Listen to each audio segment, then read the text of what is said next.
Welcome back to the Duel Alliance Podcast with your hosts Alicia Solomon and Megan Hines, where every week we talk about the challenge.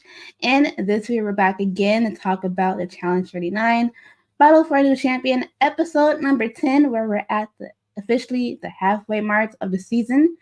And people are still getting a little bit hasty about their number ones, and someone's back is against the wall once again. So it's very interesting to say the least to say about this episode. And we come back into the episode with a lot of mess to really get through. Is it mess or is it just this cast doesn't know what they're doing? It's the latter, that part.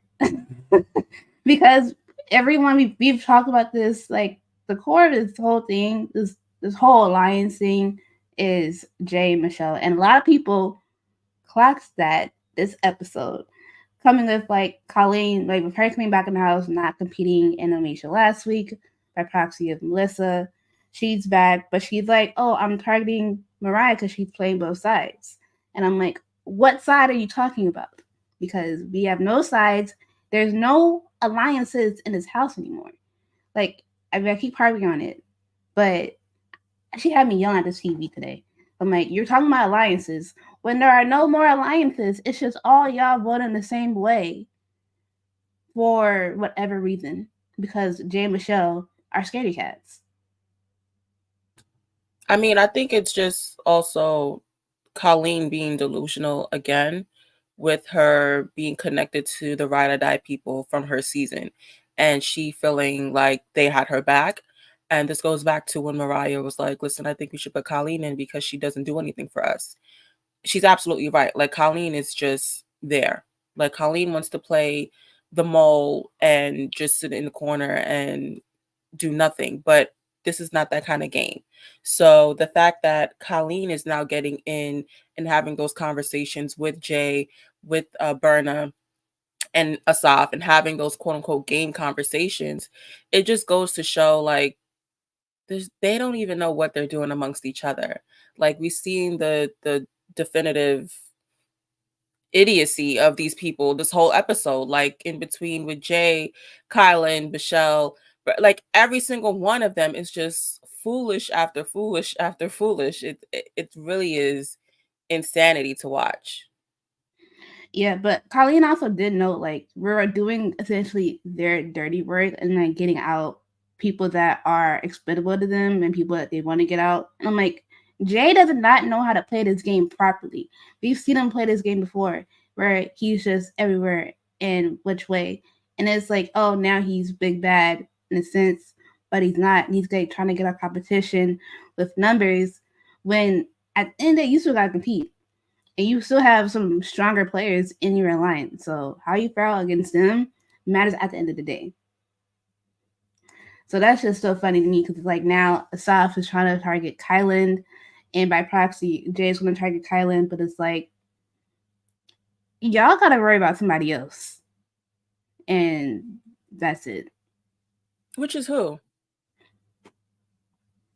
Horacio, because they're not going to go after Horacio like that because he's connected to Nerys. I don't know about that. I feel like when it comes time to it, they would probably make that move. And I think that's probably why they didn't hesitate to do it this week with Kylan. Because I just feel like it's going to have to happen. And they already know how connected, what's his name? I'm blanking. Horacio and Kylan are. So like, and once you make a move on one of them, you're already making a move on like them, period. Yeah, that is true. Because at this point, they kind of are a package deal, sans Nerys. Because like they, even though like Horacio is connected to Nerys and like the alliance in some way, he's still not looked at as a top priority in the alliance. He's not a number one for most people in the group, so he's just there, and that's where that puts him and Kylan on an island by themselves. So yeah, it was just also funny. Back to Colleen real quick. She called herself that Moline, and that Moline is activated. And I'm like, we'll see how that goes, girl, because you haven't made any waves. So Also, I have a question for you. Is Berna and Michelle's friendship real? I think the question you should ask is Berna insane? And the answer is yes, because what was this Berna and Michelle storyline this whole episode? I'm not sure. I don't think Berna even knows where she was going with this. I think it started off her talking about she wants Michelle and her to talk more game with each other, to feel more included. Because honestly, Berna has been playing the middle this whole time. She's really at the bottom of this quote unquote big alliance that they have. Like since she came in the house and she had those issues with a couple of people, and it started to look like Berna was a liability, just her being herself, which is a little insane. Like everyone was like, I don't know about this girl, but Michelle clearly had her back, and part of the reason why she didn't really get voted in or have her name like being blasted as she did early on in the season. But I think Berna already knows what time it is, and she's looking for reassurance from Michelle, and she shouldn't, because if somebody shows you who they are, believe them. Like Berna doesn't realize that this game and her relationship outside of this game is two separate different things. And I think that's probably why Michelle and Berna get along so well, is because when we first saw Michelle come on the show a couple of seasons ago, and then she started having issues with people in the season, she carried on the same way Berna is now. Like she was crying, she was carrying on, having whole freaking tantrums and conundrums about her relationships and her friendships, quote unquote, with people, not realizing that it's two separate entities and you need to disassociate yourself and how you deal with these people from being in the house or being on FaceTime all the time after the fact. So I think Berna, who I don't think she'll realize that, because I feel like Berna just has that personality where it's so addictive. Like she's like, when she's in it, she's in it. Like she can't really separate herself.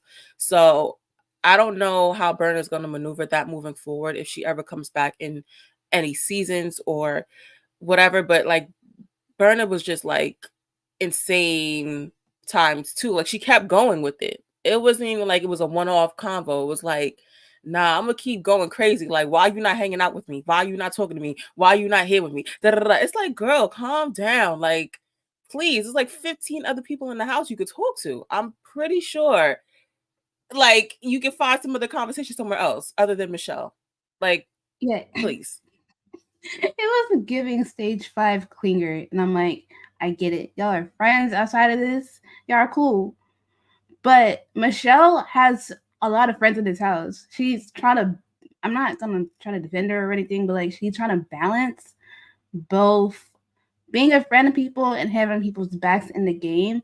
And she's trying to keep her friendship with Brenna at a minimum, while also still keeping her eye on her and making sure she's good. But the way that it's just gone out of proportion, I'm like, Brenna, I get it. That's your girl. But you can't just rely on Michelle for everything in this game. Like, she's not going to save you for much longer. So it's up to you to really just get in the game and play for yourself and not for Michelle. And I get it. You want to be her number one. I don't think you're her actual number one, because Michelle's more worried about the rest of the girls in the alliance are above you in the alliance in the game. Your friendship with Michelle can be friendship outside of this, but in this game, you're a wild card and you can go any which way. So you gotta move and adjust. But Brenna can't do that as much. She has to have somebody hold her hand throughout this, and it's just a little bit off putting. But she can adjust and work through it eventually if she ends up coming back. Because I feel like if she comes back on a different season, she may still be on the outskirts. I don't think she's as much friends with other people within the challenge world. So like have some sort of an ally on a different season that doesn't have Michelle or even like Emmanuel with her. So we'll see if she gets a call back for another season if she can do that. But that her whole arc this episode was hilarious when she was cornering Michelle at the club. That had me laughing. But now we head into the daily challenge, where this is going to be played in two teams, and they're playing Sky Bowl, where 4 players will be suspended in a sphere with 130 balls, while the team members are on the ground have to solve a puzzle, and they have to reveal a code that is needed for unlocking the little latchings on the sphere to let balls drop down on the ground so that the grounded team members can use those to put them in the pyramid. And the first team to put all 130 balls in the pyramid will win and stay safe. The orange team looked decent. We had Horacio, Jay, Asaf, Mariah, Colleen, Emmanuel, and Raven on that team. On the blue team, we had Ed, Olivia, Nerese, James, Kylan, Corey, and Michelle and Berna. And at that moment, I'm like, I keep forgetting that Corey is still there because he hasn't done anything else aside from like narrate the challenges for us. I mean, basically, that's his job now since he blew up his game, and the two people who he was attaching his drama to this season is now gone. So, I mean, get in your James Earl Jones bag and just narrate for us because that's clearly all he's doing. But nonetheless, like this challenge wasn't terrible. I do think that with that blue team and with how they were moving, I thought that they were going to have the advantage just because I thought they were a little bit more working together in just terms of how they were, maneuvering who does what and where. Even though Nerese got her head knocked off with one of the balls, it was interesting to see that happening to her. But I thought that they were working well together and getting everything set up. And I think Ed, was kind of balancing what the other side was doing and what their strategy was and what his strategy was and trying to see which one works best. We got a lot of Ed this episode. Like Ed has been slowly creeping into the show, which is crazy because like he's on the show. So I mean, shout out to Ed for getting more airtime today in this episode. I feel like Ed works best with his mom. No shade, but Hold on. like I like Ed. Ed is cool, but like he's done some things where I'm kind of like, I'm kind of off you. But like by himself, he tries to give like personality. Yeah, I got this loud shirt on, and I'm Ed, and I did karate when I was young, and all this other bullshit. And it's like, bro, where your mom at though? Like I feel like she gave him a little bit more flavor than what he's giving us. No shade, no shade. Like, I get you though. Like he works well with his mom, but at his mind himself, he just with this group and who he's friends with, it doesn't pop out like it should. But it's funny though, because like his brother was on the circle too, and he played a similar kind of game. So I'm like, we could have had his brother too. I mean, yeah, two Easton's better than one. Either I'm way, sure he ain't doing nothing. So maybe when y'all do like I don't know, a family season again, like they did that one season when they had people's cousins and all the other stuff. Maybe call Ed and his brother because he needs somebody. It's kind of just Ed on the dolo solo tip don't really give. Like it just like what is you here for? But whatever. He tried. I will say though, he did try this challenge and he was trying to at least get the win. I think that between Kylan being on that team and him and James, it was kind of just like a scramble to see like who's who, like what's gonna happen. The orange team did eventually pull out. Surprisingly though, like I don't know if it was just the way they edited it, but like the blue team seemed to have more balls like that were less and less on their side other than the orange team. So I was a little surprised when they did pull it out, and I was just like, okay, maybe just they tried to make it look one way and it ended up being another way, but I just thought that was odd that they did win. But yeah, the orange team won, and then we go to our favorite part where TJ tries to tell them, is it a man or a woman? It turns out to be a man, and now they have to choose a man to nominate automatically into the arena. And my thing is like, you guys already know there's going to be a house vote, so this really shouldn't be that difficult. Like, even as a unit, because at the end of the day, like this whole big alliance situation is what's causing a rift in between like who's who and what's what happening. But I do think that they're not thinking of the fact that you have another vote. Like, you may not have the vote, because at this point they're doing a thing where it's like, if the team won, they don't have a vote or a say, but there's still a vote that has to happen. Like, there's still another person that needs to be nominated. So, like, weigh your options out and keep it moving. I feel like people are making it a lot more difficult than what it should be. And Horacio is hilarious, because when Horacio tries to like stand on something, like he does his face and like he's trying so hard, but it doesn't work out for him. And I'm sorry that I delight in it, because I really find it funny. He was trying so hard because like he took charge and trying to figure out, okay, who is everybody's number one pick to not be put in, and he was like, my non-negotiable is Kylan. Mariah said James, Zara said James, Jay said Ed, which I found a little bit odd. Asaf, I think said Ed as well, but I'm like, at the end of the day, Jay and that whole thing too was being weird. But I do like how Horacio did take charge and try to figure out, okay, what's a pick that is less resistance for all of us if we're gonna save our one person that we don't want to say. But even when they're like, oh, we're gonna try and push the vote to be on Kylan, because Horacio was standing 10 tones down behind Kylan, Mariah was trying to get a vote to not be on James. Corey was the least resistant path because he's at the bottom of that so-called alliance. Right. I mean, I'm not sure. I love Mariah down, but there was still going to be another vote. So I feel like she keeps trying to like parlay the whole, oh, I don't want them voting for James. But sis, he's still in a losing team. Like, he's still going to have an opportunity to get voted in, and there's less people to vote with.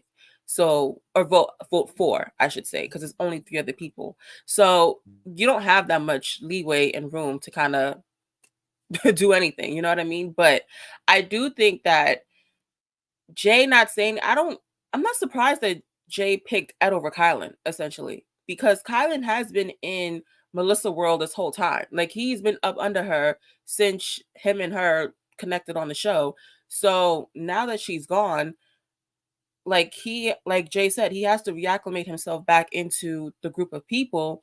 But I don't think Kylan ever really had a true alliance with them. Like, I know that they may have had a conversation, but for me watching it, I've always felt like Kylan was on an island by himself. That's why I feel like he was so connected with Melissa, because Kylan was just up in the air. Like, Kylan's a strong player, but they're not going to save him, like, at the end of the day. So I don't know why Horacio felt so upset about it, and Kylan felt so upset about Jay not fighting for him or saying anything about saving Kylan, because I don't think that Kylan was on their alliance side. Like, it's not real. Like, none of this is real. Let me just say that. So I feel like this is all make-believe bullshit that they're trying to put together to make it sound good. But I don't think that Kylan was ever on their side to be a part of their alliance. Like, I just think that's nonsense. I feel like initially when they had the US alliance thing, Kylan was down for the cause. But then once like the line was fully drawn in the sand, he was in the middle and he stuck with Melissa because that's who he found a like into a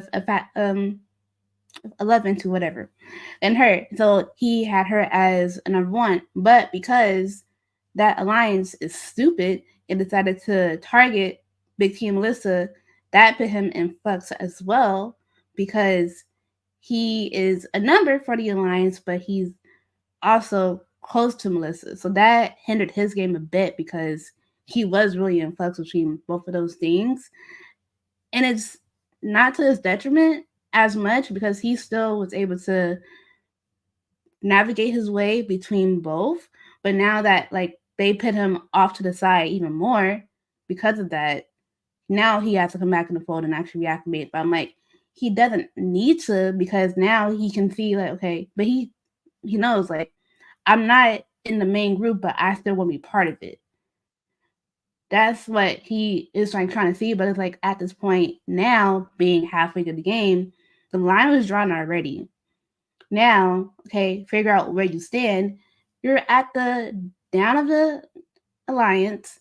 You might as well just be on an island still by yourself because the person you were with was already on an island with by yourself anyways. Be that and just let it be. But because of a friendship that was had prior to the season, I think Kylan was also still trying to lean on that.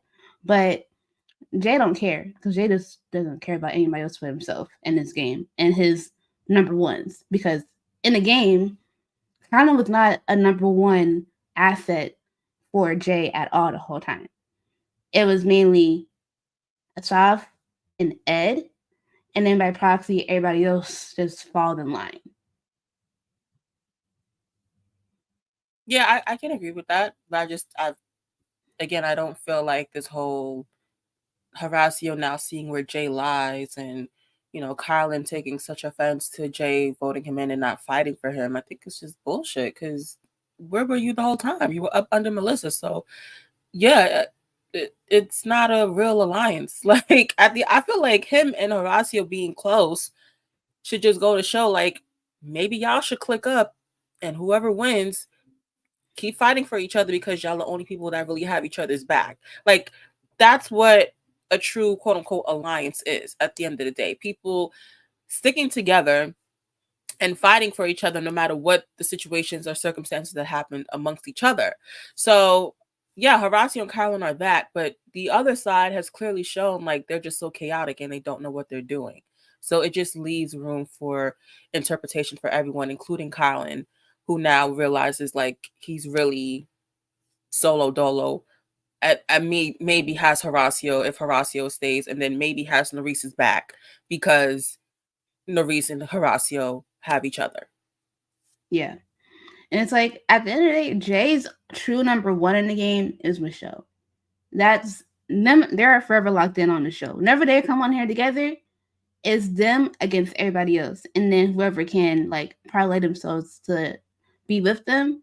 But that's just how it's been this season. It's just mainly been Jay and Michelle at the core, along with Maurice a little bit, but people are not looking at Maurice right now, which is funny. Like how we know, like early in the game, people are like, "Oh, Maurice is like pulling strings," when it's really been Jay and Michelle mostly in a bit calling shots and just being chaotic, and that's what this alliance has been, chaotic. So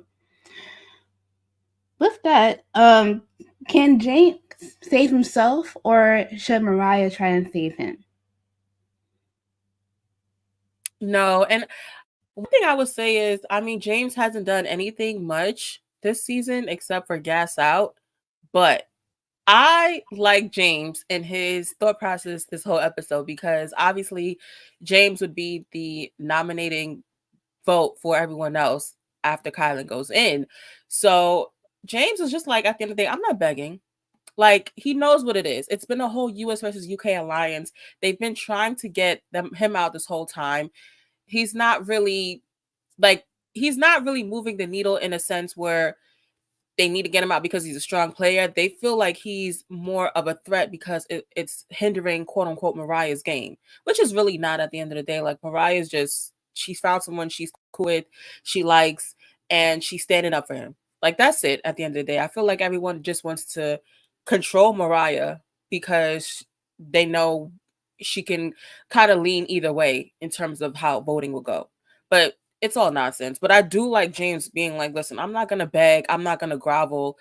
Go with your heart, go with God. I don't know what to tell you. Like, I'm not really here to, you know, beg anybody, which I feel you because it's no campaigning to do at this point. Like, I know when people are in that situation, they start campaigning and going around the house and saying things and trying to, make people vote or see another side of where they should vote.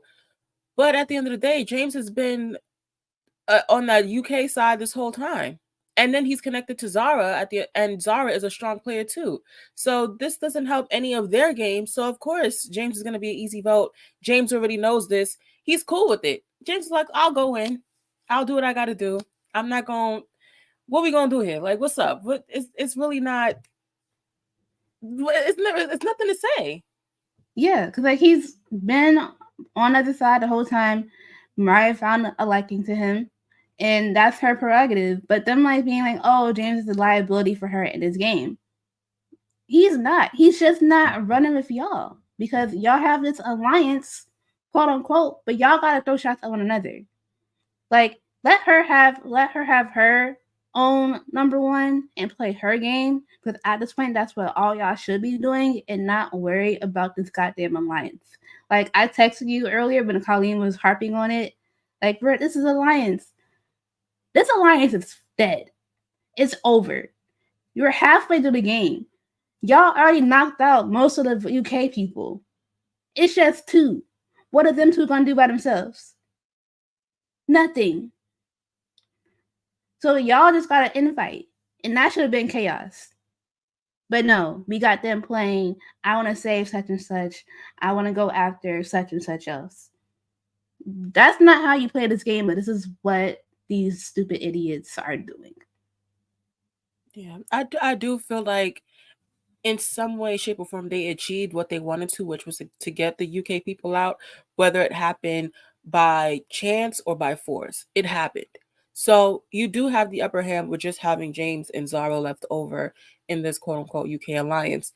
But what does that have to do? Like, even if you see Mariah in a sinking ship, let the bitch sink if you feel like she's sinking. At the end of the day, it's Mariah could come in and beat any of y'all. The bottom line is it's an individual game. Individually, like stacked up against a lot of these people, against Olivia, against Michelle, against Nerese, I think Mariah can smoke some of y'all. So y'all should be more worried about not saving your number one, but how is this going to help me in the long run when I get to the final? Because we're at a certain point in the game where one of us got to go. All of us can't stay. So start thinking about that instead of why Mariah is up under James. And Michelle killed me. Her little conversation to Mariah saying, talking about how emotional, how she's moving, or whatever the case is with blowing up her life. What in the world are we talking about here? Like, I'm sorry, am I missing where Johnny Bananas confessed his love for Mariah so much that she was embedded to this man forever and ever? Like the way that they're blowing this out of proportion and trying to make Mariah seem like a shitty person is really ridiculous. And I really feel like now Mariah knows who she's dealing with after watching the show and continuing to see how things play out. But like she needs to drop some of these people as collective friends, units, whatever. They gotta go. Because I'm not sure what their thought process is. And Michelle, out of all people, you need to be the last person talking about quote unquote blowing up your life or trying to make things seem like they're more than what it is. Because just 4 weeks ago, you was trying to give that UK brother a visa to come meet your mother and sister in Jersey. Cut the bullshit. We seen you flopping around with Fessy. We seen you flopping around with Horacio. Like, girl. We see you flopping around with too many people on this show for us to even feel or hear you when you trying to preach to somebody else. Preach to your damn self. Leave Mariah alone at the end of the day. I'm sick of them trying to gang up on Mariah, making her feel some kind of way about how she's moving. Like I feel like it's nonsense. Yeah, that's a grown woman making her own decisions. She, in a sense, is single. Well, this whole freaking time, while she's having a ball with James, that banana man was friends with two people on House of Villains. They were not serious. They were just casual. That's what they can't get through their thick ass stuck in his heads because they think, oh, because this is his show and she's attached to him, that he's heartbroken. He made what husband for like a little bit, but he got over it right away. And that's what Mariah's doing. She felt bad. She got to accountability. And now she's moving on and focusing her energy on James and herself in the game. That's it. Y'all gotta worry about your own selves and your own games. Because Olivia, looking at you, what are you doing? Just there, blowing hot air. So everybody's got to keep her name out their mouths, and that's making me root for Mariah even more because at the end of the day, she's doing her own thing, and it's funny too because like even in this whole group, Raven's still there, and she's won the most dailies out of everybody. And they're not worried about her right now. That's crazy. I mean, they're worried about the wrong things, as they always are. So that's not surprising. Do I think Raven's gonna do anything crazy? I don't know. I really don't know. She's And I really, not.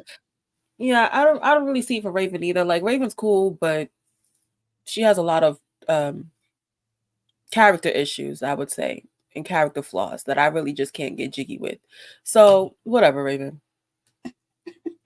Just in this in this context of this game, they're worried about Mariah and her strategy dealings and not thinking forward about a final where you have to run individually. And you don't, and Raven's shown thus far that you don't want to go against her in something. And she works well in a partner setting. So if like they ever have to be in the partner part in the final, you don't want to be against her and whoever she's partnered with, and vice versa. So that's just something for them to look out for. But obviously, this group is not going to do that. But can Horacio and Kylan levy their grudge against Jay? Can it happen and make a move? I don't know. It at this point, it's up to them to do that. I think that they're still so stuck on trying to figure out why Jay is going back on his word and trying to now compute Jay is really not for them. So now they're trying to like, all right, assess the situation and let's go back to the drawing board to see how we can move forward going on. And yeah, Jay's shown you who he is. I feel like Jay's done that this whole time. I feel like everyone has just been so blinded by whether the circumstances just around them in general being in the house or, they've been focused on other people that they're really seeing true colors of the people who they thought were their friends or quote unquote their number one people or all this other stuff. So I think that Colin and Horacio, if they can come together, join forces, win some challenges or like be on the winning side of some challenges. I mean, it didn't help Horacio this week. It didn't help Horacio before either. But I feel like if they have an opportunity to get some maybe individual challenges going or partnership challenges going where one of them are safe, it can help the other person and then they can start trying to pick off other people because that's where we're at the point of this game. Like we're at a point where it's time to rip the band-aid off and start picking off people who you're in this quote unquote alliance with. So I think Jay and Kylan can do it. It's a matter of if they want to do it, if they're not scared to do it, if they're, not scared to make that move. I feel like Kylan is very much critical in how he moves in this game, but we'll see. I don't know. So I feel like they can do it, but I realized I was like, oh, they can probably pull Nerys. Actually, they cannot fully because Nerys is friends with Jay, but I feel like she can also still like be um like not what's the word? She can separate the friendship and the game thing where she's playing for herself. If she has to cut off Jay at some point, she has to. She can probably do that to get her to the end because she's been playing a decent game, but she's inflated with the Alliance, and she's been in the middle roughly with like how things have been going. Hasn't been in drama since the beginning, but I feel like she can hold some weight in helping them move forward towards a final. Because if you take out Jay or even Michelle, that gives y'all more leeway to compete in the final. But because she is still friends with that man, she would have to. That would be like a really hard decision for her to make. But other than that, they could try and also get the other strays. Like they can try and pull Mariah because Mariah isn't Jay's number one, and vice versa. That they can get Mariah by proxy, James, Zara, and then it'll be them against the other group for the most part if they get enough people and work it well.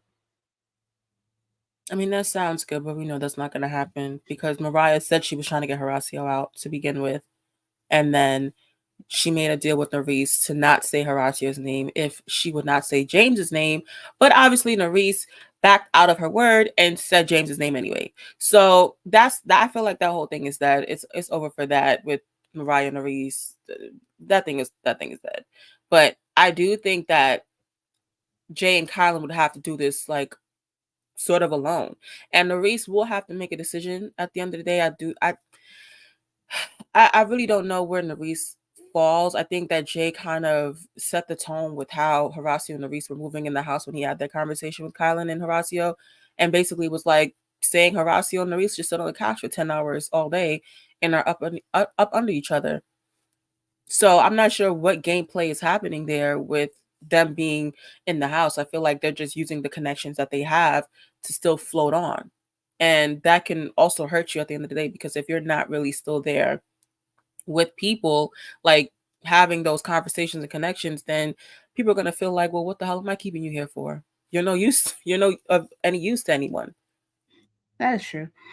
Um, Also, Mariah did try her best to keep James' name not in the vote for the vote, but like you said, tried to make a deal with Nerys to like have her not say James' name if she doesn't say Horacio's name. Um, but Mariah told Michelle this, and she was like, I did say this, and I'm doing my best to help my number one because I'm playing basically my game. This alliance is really not doing much for me at this moment. And that's how I interpreted her words. Like, I'm telling you, I'm doing this for James. That's the person aside from y'all, I'm trying to keep. So let me have this. Yeah, and I think that Mariah realized that if things don't go the way that she's asking for them to vote, then she knows exactly where these people stand with her in moving forward. And I think that's exactly what happened with Mariah. I mean, I don't feel bad in a sense, because at the end of the day, James don't really give anything. Let's just be clear. Like, Ed tried to even campaign at some point and say we should probably keep James or probably put Corey in, because Corey's been sloppy, which he has been. And Michelle said some bullshit about him having a new arc and he's arising from the ashes with his girl. Shut the fuck up, please. Like, rising from what ash? She is no phoenix. Cut it out. Like, please. Corey can go. Ed was just trying to save his own ass, and I can respect it because he's right. Corey has been sloppy. He's going to continue to be sloppy. I'm not sure why everyone feels like they can trust him now just because Melissa and Big T are gone. Like, okay, now you can trust somebody who has been playing both sides and bullshitting you. Cool. But Ed was like, listen, James is probably valuable to us going forward if he gets into any more challenges or eliminations or into a final, even, because we already know James does not have the endurance to withstand for a long period of time. So that makes it easier for you guys, honestly, to make sure that you keep your relationship with Mariah steady by not saying James's name, and then also putting in someone who has been more expendable to you guys to begin with. So I'm not mad at Ed for campaigning that. Obviously, it didn't happen like that. They went ahead. Olivia decided to start it off and say James's name, and then Nerys, Corey, and the rest of them, Michelle and Mariah, was just like, all right, I see where we're going with this, and take notes, and that's it. And I feel like now Mariah can play her game in the way that she feels fit to, however that's gonna go, because now she's really on an island by herself. But she does have a strong woman next to her with Zara, with her being James's number one. So I do feel like that is a benefit to Mariah moving forward. Yeah. I will say, right before they even did the vote, Kylan, I thought he was about to pulling Ayana from the earlier season when he was like, I'm in all black and I'm mourning Melissa, but I'm standing on my own. In my mind, he was pulling Ayana, but then I realized when I was looking through the conversations on Twitter, he was pulling his own version of Dan Street Road. It's like a guy named Dan Giesling, Big Brother champion. Like years ago, he levied himself to not get evicted, but he made this thing like, a funeral about his game, but he didn't leave. But it's just funny that Kylan pulled the essence of that in Ayana in a sense, just to say, I'm setting the stage, I'm moving on, I'm my own person, and it's going to fight to the brink. That's it. I mean, I feel like everyone thought it was funny, but it kind of fell flat for me. I'm not gonna lie, like it kind of fell flat. Sorry, Kylan. It's okay. He tried, but it was a nice little moment just to let him get that off. But that I will say that note and the photo that was left for him from Melissa, I'm confused by the photo part of it. The note part, that was nice, but the photo part the photo that was left on his pillow, that was cringe. I don't remember a photo. It was a photo that was put on his pillow of Melissa by production. I don't think it was Melissa's doing with that, Obviously but not. it was weird. I'm like, y'all are No. keeping this up. I get it, but that's weird. So that's the end of their arc on the show together. But all in all, like you said, basically the 6-2 vote for James to go into the arena with Kylan. And Kylan's like, hey, Mariah, you can see how Michelle is moving and move accordingly as well. So like you can have a leeway shot at her too, or just move against the grain. So if they can join forces, cool. And if he and wreck that'd be cool too. Because at this point, like Michelle and Jay are the core, and whatever they say goes. And because Michelle went with the group, everybody's gonna move. So that's something that with Mariah she can look at as well, not only with everybody else, but with like how Michelle is navigating this game as well. So we go to the arena. Obviously, Kylan and James are there, and we get the 4-time champion, 6-time finalist, 5-time champion. champion. Yes, 5-time champion. Counting Chance versus Stars. Mr. Darrell Taylor comes out into the arena, and everyone is excited. I'm excited. You're excited. This is a good moment for us as Darrell fans to see him back as a champ on the show. Absolutely. Oh, Darrell look good as shit. Okay, I'm gonna start there. Sorry to that lady's wife, but Darrell look good as shit. Yeah, I was like excited. First of all, TJ really pissed me off because his speech last week hyped up that other shorty. And then kind of Darrell was like, all right, bring him out. And I was like, that's it. Like, yeah, you don't have any kind of prerequisite to like give some kind of speech, or he just brought him out. He was like, yeah, 14-time challenger, 6-time final for, like, he just was like rumbling his stats out. But with the other one, it was, this is the greatest player we've ever seen. And it's just like, all right, I see the ploy here, because please Put some respect on that man's name. God damn. Like, that heavy. man literally came in, won 4 of those things back to back to back to back. That lady has been on the show for 9 seasons, just won 1.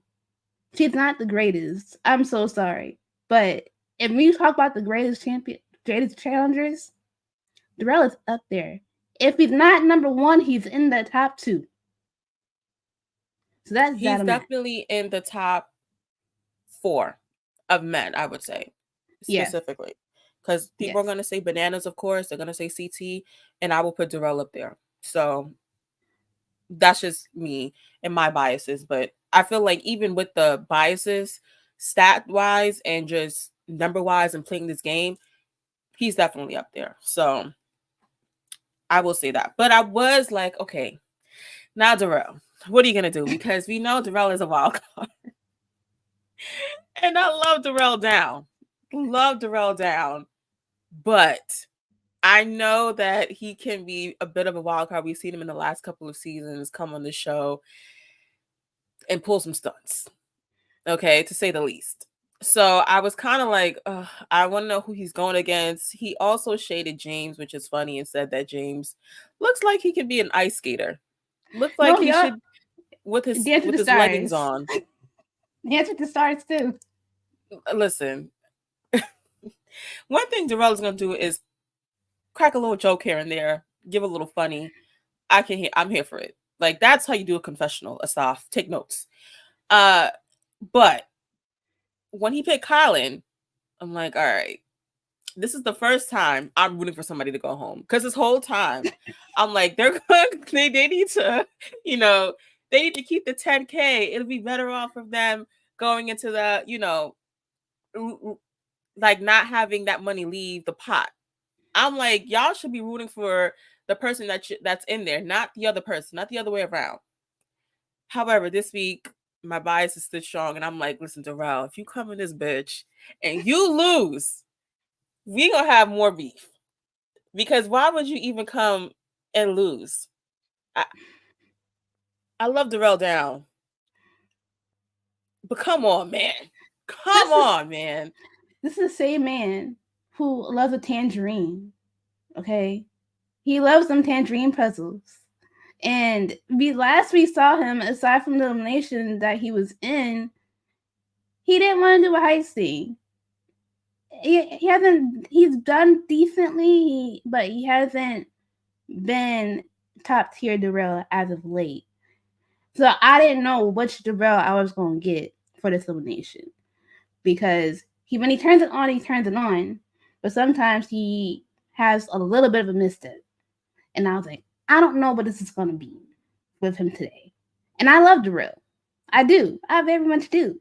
But seeing Darrell and how he plays, and then on the other flip side, Kylan and how he plays, this was going to be a tough kind of matchup for Darrell because Kylan's very analytical. He's a Steph Curry type. And then we have Darrell, old school type. So I didn't know which way this was going to go because Darrell can use things to his advantage and it could work well. Sometimes it will, sometimes it won't. Kylan hasn't done as much, but he has the brains to figure things out. So I was in the middle for how this outcome was going to be. So I mean, Darrell, why did you come back here and do this? Like, why? Why? So they play this game called Firewalker, where they'll be suspended on a hexagonal platform that contains a fireball branching from each corner, and they'll have to maneuver the platform using their body weight to ignite each bowl at the nearby flamethrower. And the first to light all 6 bowls will win this elimination.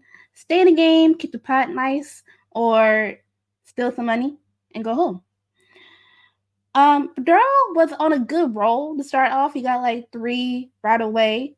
Colin was struggling a bit to keep his balance and maneuver it, but immediately he started like getting on a roll and getting 3 as well. But it was a back and forth game until it was like a little bit of a standstill of Colin still struggling and then Darrell just being slow. Yeah, it was basically them trying to figure out the contraption that they were standing on. And at one point, everyone was obviously rooting for Kylan.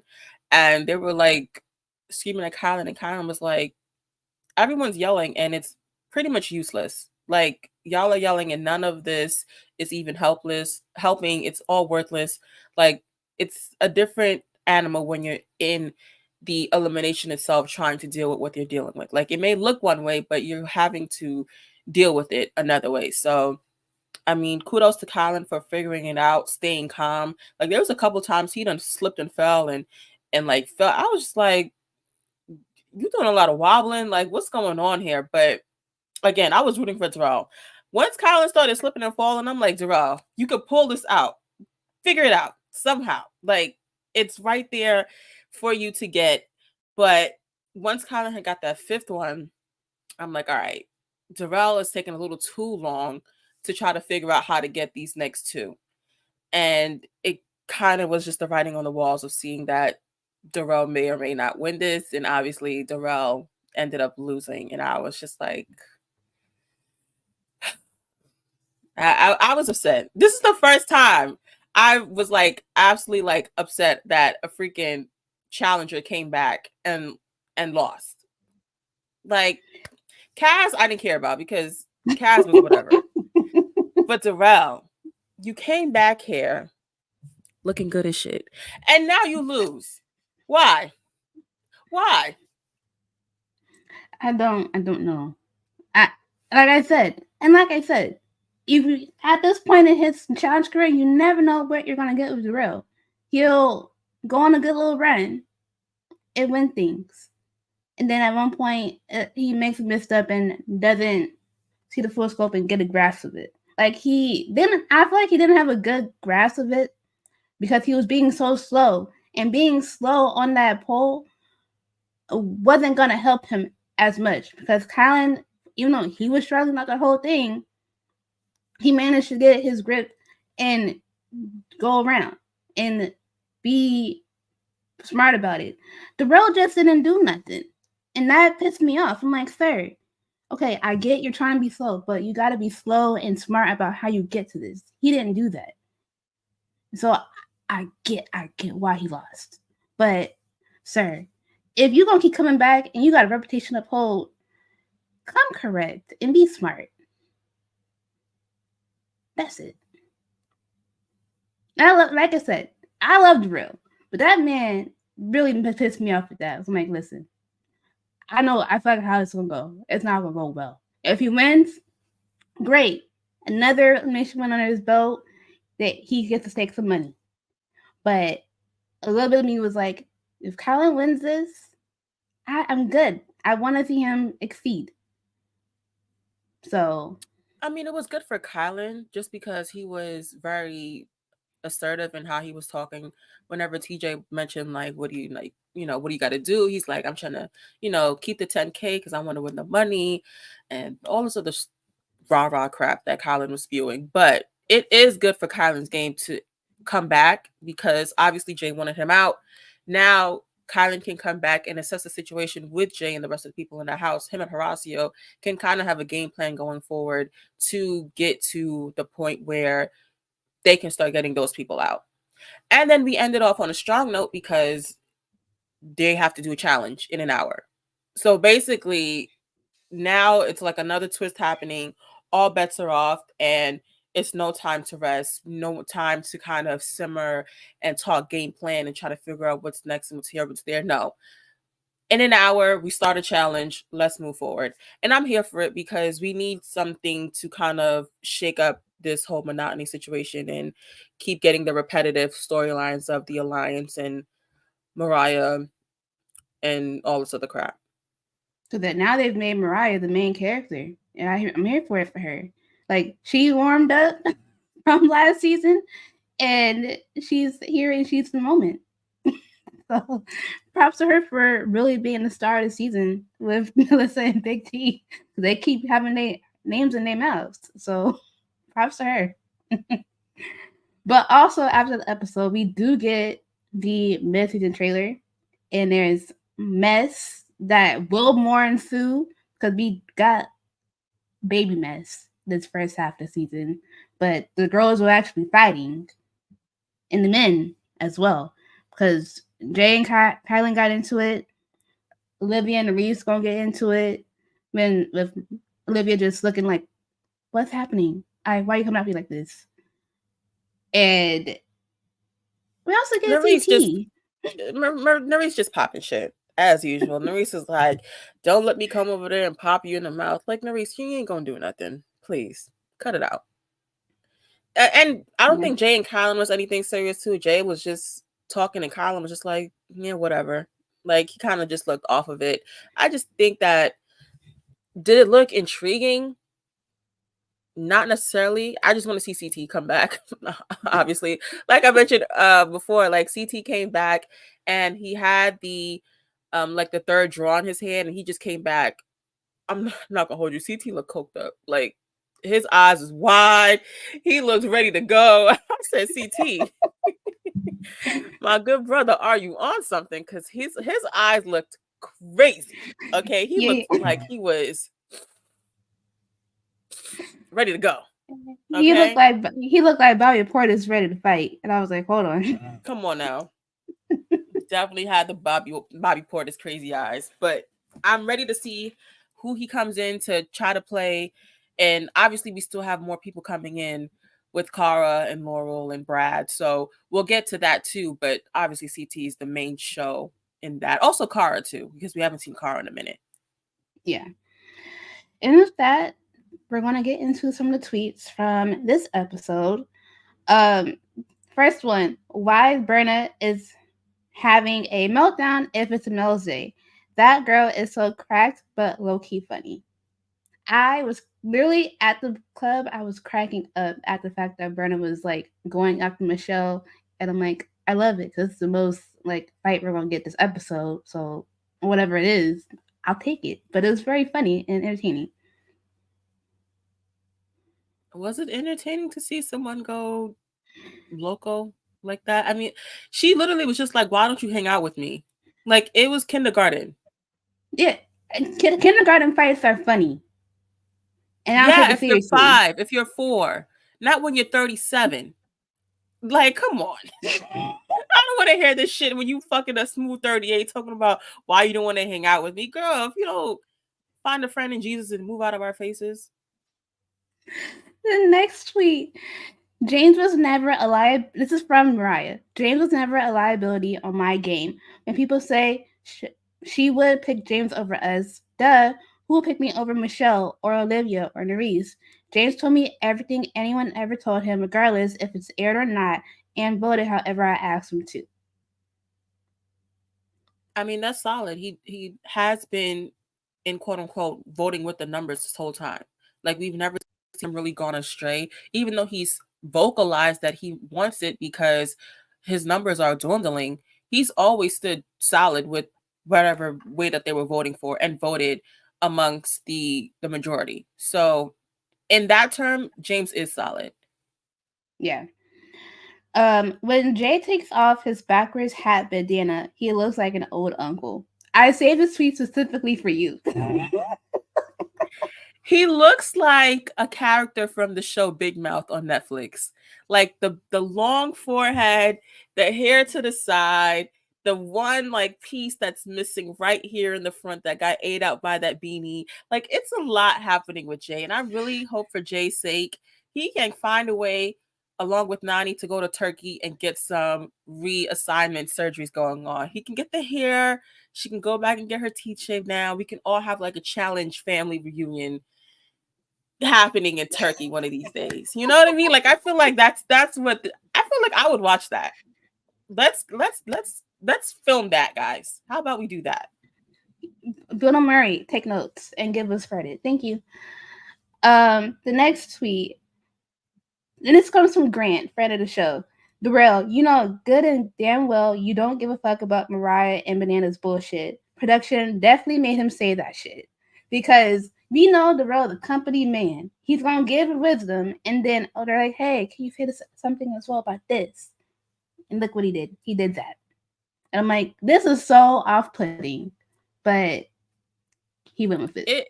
It really was out of place because we know Darrell minds his business. Like Darrell does not get into drama unless the drama is brought to him, and even when the drama is brought to him, he still very much disassociates from it. He doesn't give much energy into it. This is not the Brad.